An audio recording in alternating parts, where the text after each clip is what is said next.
여러분, 하나님은 인간의 인생과 이 땅의 역사 속에서 하나님의 계획들을 이루시기 위해서 수많은 사건에 개입하시고 간섭하셔서 당신의 뜻을 이루어 가십니다.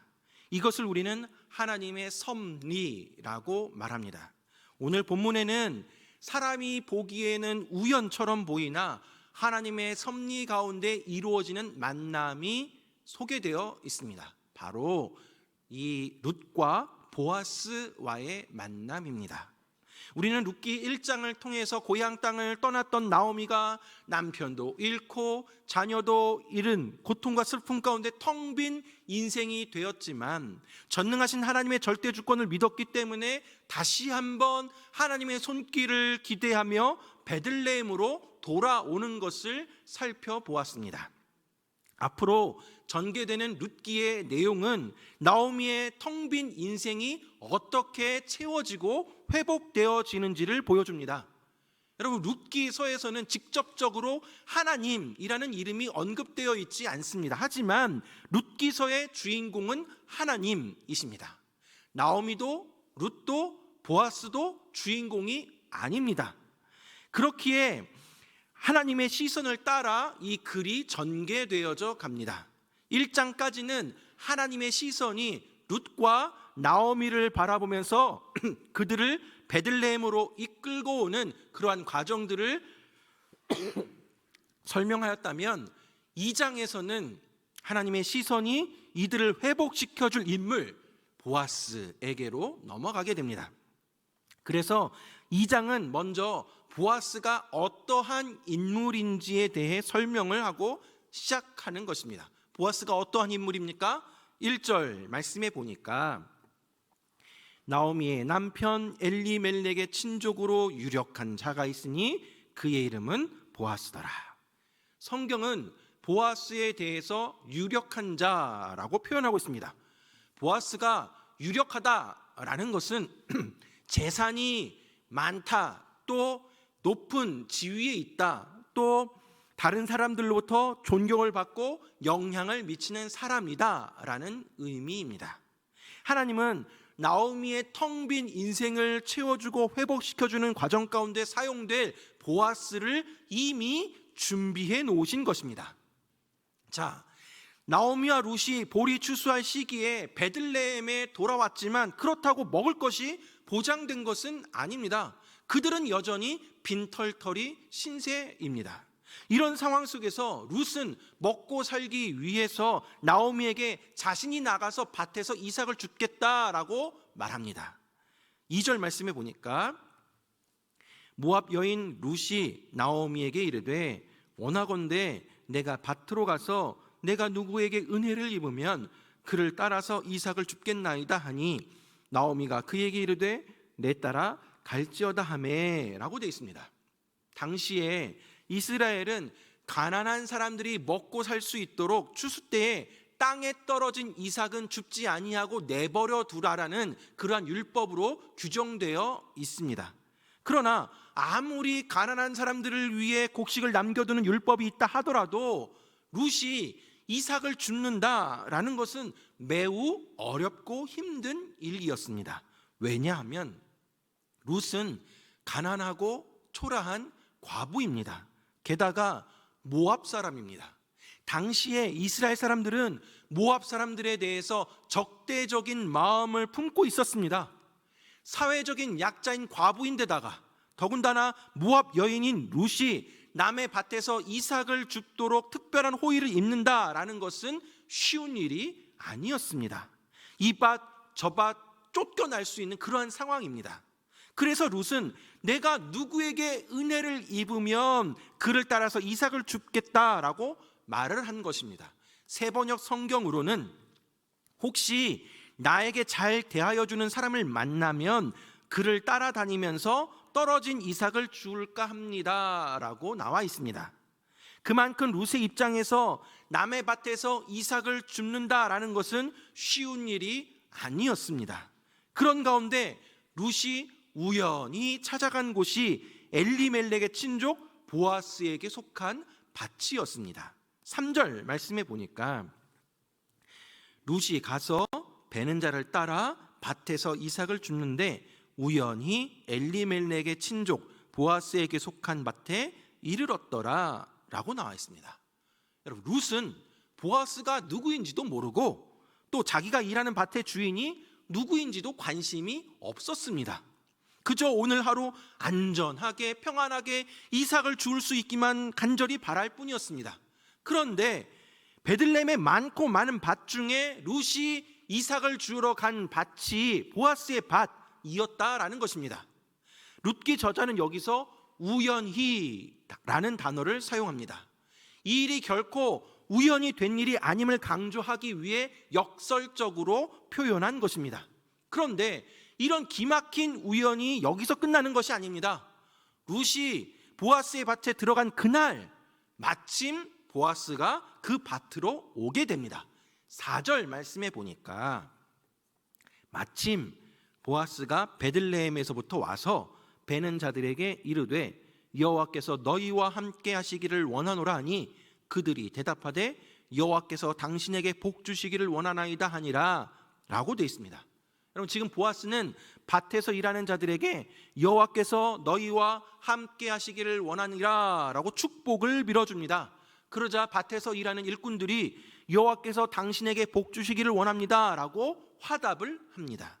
지금 보아스와 밭에서 일하는 그 종들 사이에 이러한 인사는 참으로 인상적인 것입니다. 왜냐하면 하나님을 섬기지 아니하고 자기 멋대로 자기 소견대로 살아가던 사사시대에 서로가 서로를 하나님 안에서 축복하고 있습니다.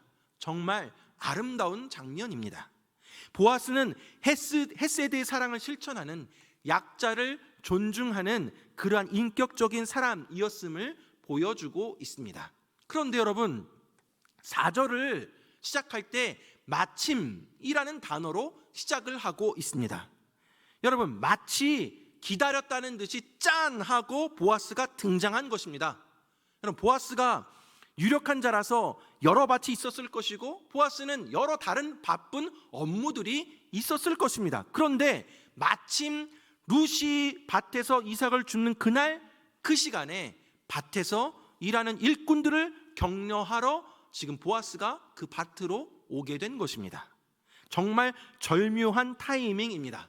그러나 이 모든 일은 우연이 아닙니다. 하나님께서 그분의 뜻을 이루시기 위한 인도하심이 있었던 것입니다. 하나님의 주권적인 섭리가 있습니다. 룻은 우연히 보아스의 밭에서 이삭을 줍고 있었고 마침 보아스는 자신의 밭에서 와서 일하고 있는 그 일꾼들을 축복하며 또 수많은 일꾼들 중에 낯선 여인 룻을 발견하게 됩니다. 이렇게 보아스와 룻이 처음 만나게 됩니다.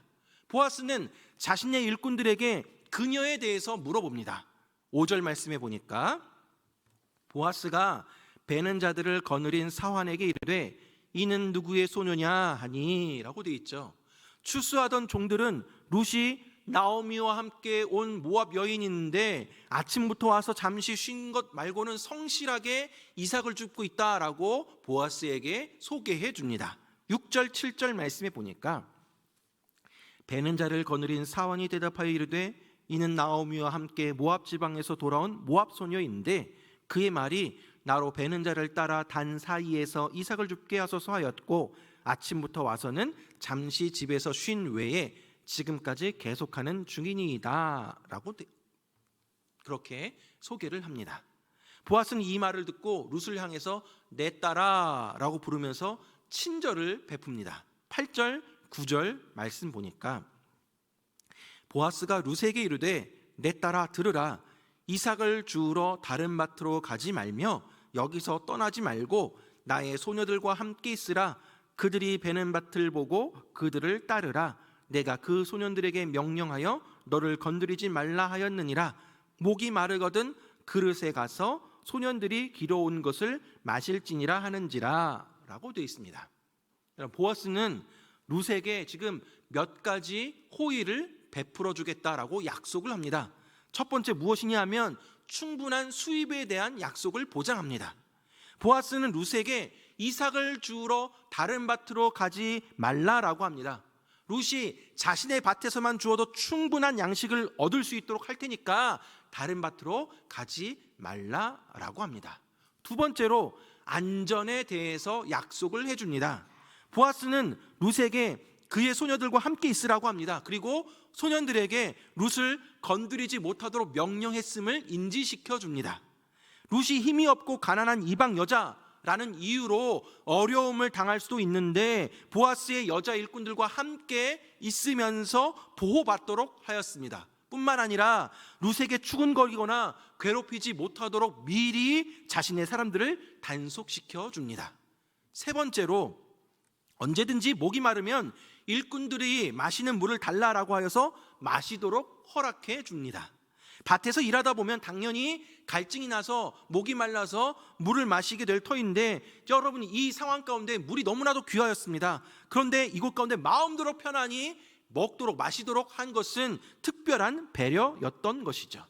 이처럼 여러분, 이러한 보아스가 룻에게 호의를 베풀어 줍니다. 여러분, 한번 생각해 보십시오. 룻의 입장이 되어서 한번 생각해 보십시오. 룻은 그날 아침 집을 나설 때만 해도 이방 여인인 자신이 과연 어느 집에 밭에 가서 떨어진 이삭을 주울 수 있을까? 괜히 이방 여인이라고 해코지를 당하진 않을까? 근심과 걱정, 염려 가운데 그 집을 나섰을 것입니다. 그리고 보아스의 밭에서 일하는 동안에도 언제라도 쫓겨날지 모르는 마음의 불안이 있었을 것입니다. 그런데 보아스라는 사람이 자신에게 이와 같은 호의를 베풀어 주고 있습니다. 얼마나 고맙고 감사한 일입니까? 10절 말씀해 보니까 룻이 엎드려 얼굴을 땅에 대고 절하며 그에게 이르되 나는 이방 여인이거늘 당신이 어찌하여 내게 은혜를 베푸시며 나를 돌보시나이까 하니 라고 되어 있습니다. 룻은 엎드려 얼굴을 땅에 대고 절을 합니다. 이것은 최고의 감사와 존경을 표현한 것입니다. 그런데 룻의 입장에서는 아무리 생각해봐도 자신이 이러한 은혜를 받을 만한 이유가 없어 보입니다. 아니, 도대체 이 사람이 왜 나에게 이렇게 친절을 베풀지? 왜 이렇게 큰 호의를 베풀어 주지라는 생각이 들었을 것입니다. 그래서 보아스에게 이렇게 묻죠. 나는 이방 여인이거늘 당신이 어찌하여 내게 은혜를 베푸시며 나를 돌보시나이까? 라고 묻습니다. 왜 여러분 보아스는 룻에게 이러한 큰 호의를 베푸는 것일까요? 11절 말씀에 보니까 보아스가 그에게 대답하여 이르되 네 남편이 죽은 후로 내가 시어머니에게 행한 모든 것과 내 부모와 고국을 떠나 전에 알지 못하던 백성에게로 온 일이 내게 분명히 알려졌느니라 라고 이야기를 합니다. 보아스는 룻이 남편이 죽은 후에 시어머니에게 얼마나 선하게 대했는지에 대해서 들었고 또 베들레헴으로 돌아오겠다라는 시어머니를 돌보기 위해서 희생을 각오하고 자신의 부모와 고국을 떠나서 알지도 못하는 백성들에게 온 사랑을 들었기 때문이라고 말해줍니다. 보아스는 너무나도 분명하게 당신이 지금까지 헤세드의 사랑으로 시어머니를 섬겼기에 나도 당신에게 헤세드의 사랑을 베풀어 줍니다 라고 말하고 있는 것입니다. 룻은 시어머니 나오미에게 헤세드를 베풀었습니다. 그리고 보아스는 그 동일한 하나님의 헤세드를 룻에게 베풀어 주고 있습니다. 보아스는 더 나아가서 룻에게 축복을 해줍니다. 12절 말씀에 보니까 여호와께서 내가 행한 일에 보답하시기를 원하며 이스라엘의 하나님 여호와께서 그의 날개 아래에 보호를 받으러 온 내게 온전한 상 주시기를 원하노라 하는지라 라고 되어 있습니다. 세번역 성경으로 읽으면 좀 더 의미가 다가오는데요. 대기한 일이 주님께서 갚아줄 것이요 이제 대기 주 이스라엘의 하나님의 날개 밑으로 보호를 받으러 왔으니 그분께서 대개에게 넉넉히 갚아줄 것이요 라고 합니다. 하나님께서 룻이 행한 일에 대해서 보답해 주실 것이라고, 당신이 여호와 하나님의 날개 밑으로 보호받으러 왔으니 하나님이 넉넉히 갚아주실 것이다라고 축복을 해줍니다. 그러자 룻이 이렇게 대답을 하죠. 13절 말씀해 보니까 룻이 이르되 내 주여, 내가 당신께 은혜 입기를 원하나이다. 나는 당신의 하녀 중에 하나와도 같지 못하오나 당신이 이 하녀를 위로하시고 마음을 기쁘게 하는 말씀을 하셨나이다 하니라 라고 되어 있습니다. 룻은 보아스가 자신에게 베풀어준 호의와 배려와 축복의 그 말들이 하루 종일 남의 눈치 보며 긴장하면서 이삭을 줍던 자신에게 큰 위로가 되었고 또 마음을 기쁘게 해주었다라고 감사를 표하고 있습니다. 이후에 전개되는 내용은 보아스가 룻에게 한 그 축복의 말처럼 실제로 하나님께서는 하나님의 날개 아래에 그분의 도우심을 받으러 온 연약한 존재인 룻과 나오미를 그 크신 하나님의 날개 아래에 품으시고 보호해 주시고 넉넉하게 갚아주시는 내용이 전개됩니다. 사랑하는 여러분, 오늘 본문을 통해 몇 가지 또 교훈을 삼고자 합니다.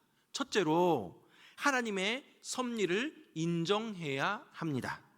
오늘 본문에서 이삭을 주우러 간 룻은 우연히 보아스의 밭에 이르렀고 마침 보아스가 그 밭을 방문하게 되었습니다. 사람의 눈으로 보기에는 룻과 보아스의 만남이 우연처럼 보일지도 몰라도 이것은 결코 우연이 아닙니다. 일상의 흐름 속에서 자연스럽게 이루어진 것입니다. 그 일상이 우연이 아니라 하나님의 계획과 섭리 가운데 이루어지고 있음을 우연과 마침이라는 단어가 우리에게 보여주고 있는 것입니다. 하나님의 섭리와 인도하심 가운데 룻이 보아스의 밭에서 이삭을 줍게 되었고 룻이 있는 그 시간 그 장소에 보아스가 오게 된 것입니다. 오늘 본문은 룻과 보아스의 만남을 통해서 너무나도 분명하게 하나님께서 모든 것을 다스리시고 주관하고 계심을 우리에게 가르치고 있습니다. 사랑하는 여러분, 하나님을 믿는 자들에게는 결코 우연이 없습니다. 하나님은 우리 인생을 하나님의 섭리 가운데 이끌어 가십니다. 뭔가 신비하고 초자연스러운 일들을 통해서 하나님이 나의 인생을 인도하고 계시는구나 라고 깨닫게 해주시는 것이 아니라 대부분은 자연스러운 일상 가운데 뒤돌아보면 내 인생에도 우연과 마침의 순간이 곳곳에 있었음을 우리는 깨닫게 됩니다. 그때는 모르고 지나갔지만 지금 되돌아보면 그때 그런 일이 있었던 것은 다 하나님의 섭리였구나, 다 하나님의 계획이 있었구나, 하나님의 큰 그림을 가지고 계셨구나 라는 것을 깨닫게 되고 또 그것을 인정하게 됩니다. 여러분, 우리의 신앙이 성숙해지면 나의 과거 속에 우연과 마침으로 일하는 하나님의 섭리가 보이기 시작합니다. 그래서 나의 나 된 것은 오로지 주님의 은혜입니다 라고 고백할 수 있게 되는 것이죠. 사랑하는 여러분, 지금 코로나19로 인해서 삶의 여러 가지 문제들로 인해서 인생의 고난 가운데 캄캄하고 어두운 터널을 지나는 것처럼 느낄 수도 있지만 그 가운데서도 여전히 주님의 손이 나의 삶을 붙잡고 계심을 신뢰하시기 바랍니다. 룻을 보아스의 밭으로 인도하시고 보아스의 그 만남을 통해서 안전하고 평안하게 이삭을 줄 수 있도록 하신 그 하나님께서 오늘날 저와 여러분을 보아스의 밭으로 인도하실 것입니다. 그리하여 때가 되면 하나님께서 반드시 이 고난을 이기게 하시고 슬픔이 변하여 기쁨이 되게 하시고 눈물이 변하여 즐거움이 되게 하실 줄 믿으시기 바랍니다. 사랑하는 여러분, 지금은 잘 모르지만 인생의 순간순간마다 하나님의 주권 아래 내 인생 가운데 우연과 마침이 그러한 일들이 일어나고 있습니다. 내 인생에 일어나는 우연과 마침의 일들이 사실은 배후에서 내 삶을 인도하고 내 삶 속에 일하시는 하나님의 손길임을 믿으시기 바랍니다. 하나님께서 내 삶 가운데 당신의 완벽한 계획 속에서 완벽한 타이밍에 개입하여 역사하실 것을 믿으며 나아가는 저와 여러분들 되길 바랍니다. 두 번째로 우리는 하나님의 한량없는 은혜에 감사해야 합니다. 보아스는 유력한 사람이었습니다. 그에 비해 룻은 가난하고 힘없는 이방 여인이었습니다. 오늘 본문에서 보아스는 룻에게 안전하고 평안하게 충분한 양식을 얻을 수 있도록 호의를 베풀어 줍니다. 룻이 보아스의 호의를 이끌어내도록 특별하게 무슨 일을 한 것이 아니었습니다. 보아스 입장에서도 꼭 룻에게 호의를 베풀어야 하는 책임과 의무가 있었던 것도 아닙니다. 보아스가 룻을 모른 척해도 어느 누구도 뭐라 하지 않을 그러한 상황이었습니다. 그러나 보아스는 최선을 다해 오늘 처음 만난 이 여인 룻에게 호의를 베풀었습니다. 룻은 자신이 왜 이런 호의를 받아야 하는지 이해가 되지 않았습니다. 아무리 자신을 돌아보아도 이런 호의를 받을 만한 아무런 자격이 없었습니다. 그렇다고 룻이 그 보아스의 호의에 대해서 갚아줄 능력도 룻에게는 없었습니다. 그렇다면 무엇이 보아스로 하여금 룻에게 그토록 큰 호의를 베풀 수 있게 하였던 것이었을까요? 그것은 바로 하나님의 헤세드, 하나님의 한량없는 은혜입니다. 보아스는 룻이 지금까지 헤세드의 사랑으로 시어머니 나오미를 섬겼기에 자신도 하나님의 헤세드로 룻에게 베풀어 준다라고 합니다. 아무런 대가 없이, 아무런 조건 없이 인애와 긍휼을 베풀어 줍니다. 사랑하는 여러분, 오늘 본문에서 보아스의 모습을 통해 하나님의 헤세드 그리고 하나님의 한없는 은혜를 깨닫게 됩니다. 여러분은 하나님의 한량없는 은혜와 사랑을 깨닫고 있으십니까? 감사하며 살아가고 있으십니까? 혹시 나는 그러한 사랑 당연히 받을 자격이 있어 라고 생각을 하십니까? 또는 하나님의 사랑이 고작 이거야? 더 줄 수는 없나? 나는 부족한데 왜 더 사랑해 주지 않나? 불만불평하고 있지는 않으십니까? 여러분, 우리는 죄인입니다. 날마다 쓰러지고 넘어지고 또 연약하고 부족한 존재들입니다. 하나님 마음을 아프게 하며 하나님보다 다른 것들 더 사랑하는 그러한 죄인입니다. 그런데 하나님은 이러한 나를 사랑하셔서 자녀 삼아 주시고 구원하여 주셨습니다. 세상에 나보다 잘난 사람이 그렇게도 많은데 허물 많고 죄 많은 나를 이렇게 사랑하셔서 그의 하나뿐인 아들 예수 그리스도를 이 땅 가운데 보내시고 나의 죄를 위해서 십자가에 못 박혀 죽게 하셨습니다. 여러분, 우리에게 어떤 자격이나 공로가 있어서입니까? 아닙니다. 하나님이 우리를 위해 생명을 내어놓을 어떠한 이유도 없었습니다. 그렇다고 우리가 하나님의 은혜를 갚아줄 능력이 우리에게 있습니까? 없습니다. 그런데 왜 하나님은 우리에게 그러한 은혜를 베풀어 주시는 것일까요? 왜 이런 쓸데없는 나를 구원해 주시고 구속해 주는지 우리는 알 수가 없습니다. 인간의 머리로는 이해가 되지 않습니다. 그러나 하나님은 아무런 이유 없이, 조건 없이 그냥 그대로 우리를 받으시고 사랑해 주십니다. 이 모든 것이 다 하나님의 사랑, 헤세드입니다. 하나님은 하나님의 날개로 찾아온 우리들을 품어주시고 보호해 주시며 하나님의 헤세드 사랑으로 한량없는 은혜로 우리를 감싸 안아 주십니다. 그 은혜와 사랑을 매일의 삶 속에서 경험하며 누리며 나아가는 저 여러분들 되길 간절히 바랍니다. 말씀을 맺도록 하겠습니다.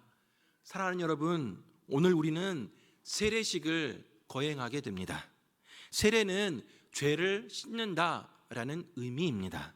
그래서 세례를 받는다라는 것은 죄인인 내가 하나님의 은혜로 말미암아 죄 사함을 받았고 그리스도와 연합이 된다라는 것을 의미합니다. 오늘 세례식을 통해서 허물 많고 죄 많은 나를 위해 십자가에 못 박혀 죽으시고 나의 죄를 씻겨주시고 하나님의 자녀 삼아주신 하나님의 사랑과 은혜를 다시 한번 되새겨 보시기 바랍니다. 내가 잘나서도 아니고 내가 공로가 있어서도 아니라 아무런 이유 없이 조건 없이 하나님은 우리에게 한량없는 은혜와 사랑을 베풀어 주신 것입니다. 성부 하나님의 그 사랑 때문에, 성자 예수님의 그 은혜 때문에 우리는 예수님을 죽인 장본임임에도 불구하고 다시금 십자가를 향하여 걸어 나아갈 수 있는 용기를 갖게 되는 것입니다. 그 은혜와 사랑 때문에 저와 여러분들이 하루하루 살아가는 것입니다. 하나님의 조건 없는 사랑과 한량없는 은혜에 감사하며 주어진 일상의 삶 속에서 내가 받은 하나님의 헤세드의 사랑을 주변 많은 사람들에게 나누어 주는 저와 여러분들 되길 주님의 이름으로 축원합니다.